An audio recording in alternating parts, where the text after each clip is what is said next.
Fala galera vascaína, Thiago Fontes, canal Vascaíno de Cerrado. Cheguei em casa, tomei um banho, esfriei a cabeça depois de uma jornada de muitas emoções, pro lado legal, positivo, como eu passei o dia na Barreira, a energia, a sinergia do torcedor do Vasco, que faz tudo valer a pena.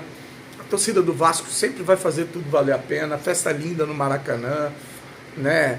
O encontro com torcedores de todos os lugares do Brasil, gente que veio de muito, mas muito longe. Fico triste, claro, como todo torcedor, sentido pela derrota, né? O Corinthians veio na estratégia do Dorival, que foi clara, a mesma que ele usou no Campeonato Paulista e na Copa do Brasil para eliminar o Palmeiras, achar um gol primeiro com o adversário que joga melhor e depois furar a bola, não ter mais jogo. O Corinthians estava fazendo cera com 30 minutos do primeiro tempo, tinha jogador caindo com cãibra. Então assim, foram inteligentes, jogaram de uma maneira covarde, porque sabe que o elenco, o time é fraco, mas foram inteligentes e conseguiram ganhar a Copa do Brasil dessa maneira. Inclusive sem tomar gol, tá? O Corinthians foi campeão da Copa do Brasil sem sequer tomar um gol. Mérito aí para o Dorival e o seu Hilton Pereira, que fez o que ele foi contratado para fazer. Mastigar o jogo. No segundo tempo não teve jogo, absolutamente. A bola não rolou. Depois que o Corinthians achou o segundo gol e uma falha bizarra do Puma, que a gente precisa de elenco, de contratar jogadores, porque não dá para você disputar uma final de Copa do Brasil com um lateral direito jogando de lateral esquerdo. Ficou nítido, não é bonito, a gente não tem que ficar poetizando ou enfeitando esse pavão, achando que isso é bonito. Não é, mostra que a gente foi falho na busca no mercado por contratações, porque se o Vitor Luiz e o Leandrinho estão no banco, não servem, e a gente vai para uma final jogando com dois lateral direito, um improvisado na esquerda, alguma coisa está errada. Alguma coisa está errada.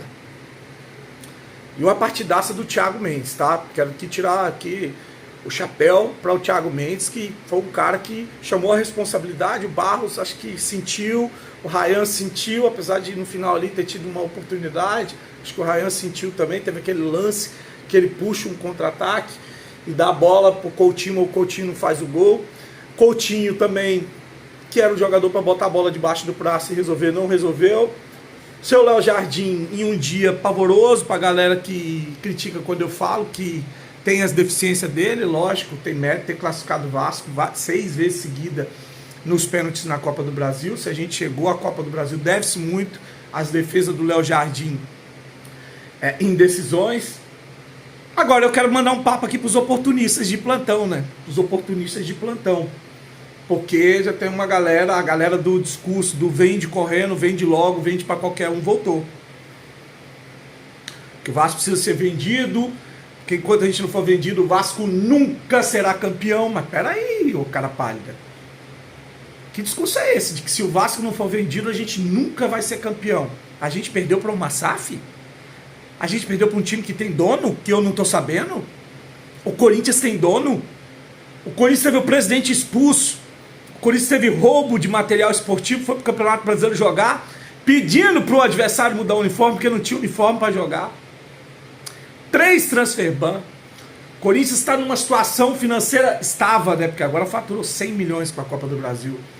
Estava numa situação financeira aqui, ó, pré-falimentar. Agora, dizer que se a gente não for vendido, a gente nunca vai ser campeão, com o Corinthians sendo campeão, dizer que se a gente não for uma SAF vendida, a gente nunca vai alcançar títulos no Brasil. Quem é que ganhou o Campeonato Brasileiro? Foi uma SAF. Quem ganhou a Libertadores foi uma SAF. Quem foi vice-campeão brasileiro foi uma SAF. Quem foi vice-campeão da Libertadores foi uma SAF, eu não estou sabendo. O Atlético Mineiro, que é uma SAF conduzida por atleticanos ricos e apaixonados. Eu vou repetir para você, oportunista.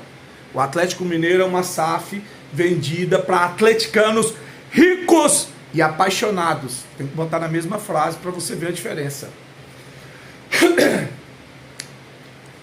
Foi vice-campeão da Sul-Americana, jogando contra o poderoso Lanús. Vai perguntar se o torcedor do Atlético está satisfeito com o ano do Atlético. Brigou mais uma vez para não cair para a segunda divisão. Uma SAF. Cadê que a SAF ia fazer o Atlético campeão de tudo? Então esse discursinho barato e politiqueiro de que se a gente não for vendido, a gente não vai ser uma SAF, ele é muito incoerente. Ele é muito incoerente. Muito, mas muito incoerente. Porque o Pedrinho... E essa galera que está falando isso aí foi a mesma que defendeu com unhas e dentes a entrada do Salgado e a venda do Vasco para 777. A mesma galerinha que depois ficou com cara de bunda fazendo vídeos e lives chorando amargamente, arrependido por ter bancado, patrocinado não, mas bancado, apoiado a venda do Vasco para um bando de vagabundo quebrado. Essa galera que apoiou a venda para 777 é que agora está com esse papo de vende correndo, vende logo, enquanto não for SAF a gente não vai ser campeão. O Pedrinho, a gestão Pedrinho, o que eu falei nas eleições? Agora, não é porque eu fui contra a entrada do Pedrinho do grupo dele que eu vou torcer para eles darem errado, para o Vasco se ferrar, porque o meu político de estimação não entrou. Aqui não. Aqui não, porque eu sei que tem muita gente de grupo político de oposição que está torcendo, que hoje está feliz. E se diz vascaíno, está feliz porque o Vasco não ganhou o título da Copa do Brasil. Porque isso alimenta a esperança de que o político dele de estimação, o político dele do coração, tem uma chance de assumir a cadeira da presidência o ano que vem. Então quer dizer, o Vasco tem que se ferrar para o meu político entrar. Isso é assim que trabalha a oposição, tá? Assim que trabalha a oposição, infelizmente. Agora esse discurso do vende logo, vende rápido, porque senão a gente não vai ser campeão, isso é um discurso raso, é um discurso até vagabundo. Pedrinho, com todas as minhas queixas, com tudo que eu fiz para que eles não entrassem, nunca geriu uma padaria, falei isso aqui, as eleições todas. Pedrinho largou a Globo, ele era comentarista de jogo de futebol, nunca geriu nada, nenhuma bodega para ser o presidente do Vasco. E um cara que nunca geriu nada, que não tem experiência de nada, conseguiu aí com o Vasco bater 2 vezes, uma semifinal e uma final de Copa do Brasil. Mas é acidente o Vasco chegar na final da Copa. Acidente 2 vezes? Acidente 2 vezes? Que discurso politiqueiro é esse? Queria o Vasco na Libertadores? Queria o Vasco na Libertadores. Obviamente eu queria. Tem time para ganhar uma Libertadores? Não tem, mas tem que estar disputando Libertadores. Tem que estar lá, que é o campeonato maior que tem do Sul-Americano. É lá que gira o dinheiro. É lá que você vai conseguir melhores patrocinadores, é lá que você vai conseguir um melhor time, é lá que o jogador que está na dúvida se vai para o Fluminense, se vai para o Botafogo. Mas o Vasco está na Libertadores. Meu filho, então eu vou para o Vasco, que ali não tem igual. A torcida é muito foda, é um time que é muito forte, assim, tem uma história muito mais pesada, então nessa hora conta. Agora, o Vasco está no Sul-Americano, o Fluminense está na Libertadores. É claro que isso vai pesar em favor do jogador que quer jogar uma Libertadores, que quer disputar uma Copa do Mundo. O Pedrinho, que nunca geriu uma bodega, levou o Vasco 2 vezes, uma para semifinal, outra para a final da Copa do Brasil. Levou o Vasco 2 vezes para uma competição sul-americana, né? Não é a que a gente queria, mas levou, porque nos últimos anos a gente só brigava para não cair. Mas a gente, se tivesse 2 rodadas, a gente tinha caído para a Série B. Meu filho. Se minha mãe tivesse uma carreira de peito, ela era uma porca. O jogo contra o Atlético Mineiro, foi o time C. O Vasco, psicologicamente, largou o Campeonato Brasileiro por causa dessa Copa do Brasil. Mostrou que tem potencial quando teve uma sequência de 12 jogos e apenas uma derrota. Então esse discurso politiqueiro aqui não cola não, porque ninguém melhor do que eu. Eu podia estar aqui aproveitando esse discurso politiqueiro para estar detonando a gestão Pedrinho, detonando o Vasco e falando que o Vasco tem que ser vendido. Eu podia estar aqui com esse discurso, mas aqui não, Chechê. Aqui não tem esse discurso não, porque eu não tenho amarra com política e com projetos que não são do tamanho ou da grandeza do Vasco. O Vasco não precisa de um dono, o Vasco não precisa se prostituir, o Vasco não precisa ser doado para ninguém.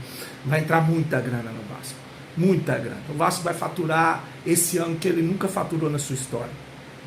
Nunca faturou. Premiação de Copa do Brasil, de Sul-Americana, venda do Ryan, vai faturar com bilheteria, vai faturar com acerto com a Nike, vai faturar com plano de sócio. A torcida do Vasco é muito foda, ela carrega esse time realmente no braço. E é um time que tem uma marca muito forte. E a gente está tentando um patrocínio, parece que está fechando um patrocínio que é o dobro da Betfair. Então, assim, Vasco tem um potencial, tem a Crefisa que vai dar o name right, 500 milhões para fachada, tem a grana da Liga, que é a venda dos direitos de televisão, tem, como eu falei, a venda do Ryan, tem a grana do potencial construtivo que vai reformar São Januário, vai capacitar o estádio para que a gente tenha mais receita. O Vasco é gerível, o Vasco é uma máquina de fazer dinheiro. O politiqueiro barato, o Vasco não precisa de dono, não. O dono do Vasco está aqui, ó. O dono do Vasco hoje estava no estádio. O dono do Vasco veio do Pará. O dono do Vasco veio de Florianópolis, do Paraná, veio do Maranhão, veio da Bahia, veio do Goiás. O dono do Vasco é o torcedor do Vasco. Se você não tem esse sentimento de pertencimento, sinto muito, mas você não tem amor pelo Vasco. Curte, segue, tamo junto, fique com Deus e saudações vascaínas.